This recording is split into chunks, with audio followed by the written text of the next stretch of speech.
All right, here's a fantastic shoulder mobility routine that I like to do quite often myself. I give it to a lot of people. It's a great general routine. We're gonna have 3 movements or exercises. All you need to have is a stick, golf club, PVC pipe, broomstick, whatever, and some kind of ottoman, bench, chair thing. There's some other options that we'll talk about in a second, but that's all you need. Movement number 1 is called a lat tri stretch. We should be feeling a stretch in our triceps, our lats, and maybe our armpits in between those 2 areas. Grabbing your stick shoulder width grip, you're gonna put your elbows on your object.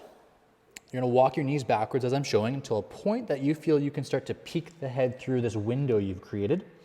Now from here, you'll see that my back is somewhat arched. So I'm gonna round the low back or tuck the tailbone. That's gonna help me start to generate a nice stretch through my armpits, lats, and triceps, okay? We don't want any pinching on the back of the shoulder there. It should be a stretch in the front. Hold this stretch for 30 to 45 seconds. And movement number 2, we call a shoulder extension raise. You're gonna put that same stick behind your body, palms facing forwards like you're gonna do a bicep curl, and begin wide if you've never done this before. Keeping your posture tall and your belly tight, you're gonna lift the stick out and away from you until you can achieve shoulder height, so the stick is horizontal with the ground. You can go as wide as you need to. If you're more advanced or more flexible, you're simply going to narrow your grip on the stick and still attempt to achieve that same height. If you're starting to hit some plateaus, you're having a hard time increasing the range of motion, or if you just want more strength, okay, more applied mobility, start to weight your stick with a small plate, 1 pound plate, 2.5 pound plate. Over time, it could be a 5 or a 10 pound plate.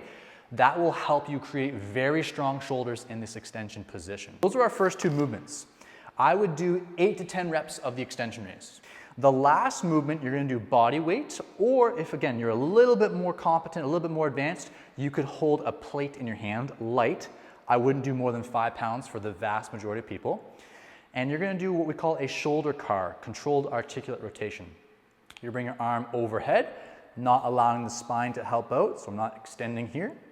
I'm gonna reach the arm outwards to the sides, pulling backwards, okay, this way. Not twisting through the spine, it's a shoulder movement. I'm gonna rotate the thumb down softly, pull the arm into the body, and lower down. And what this last movement does is it blends the range of motion from the lat tri overhead stretch to the shoulder extension stretch. It gets somewhat of the in-between ranges of motion that we are doing in those 2 stretches. So for this one, I would do 3 reps per side, nice and smooth. And like I said, if you weight it with a plate, now you're working on more strength in the range of motion, okay? Which can be great for some people if you're ready for it. I'd recommend you do this routine 1, 2, or 3 times in a row, resting when you need to. 30 to 45 seconds for the lat tri stretch, 8 to 10 gentle reps for the shoulder extension, and then 3 reps per arm of the shoulder car. Enjoy.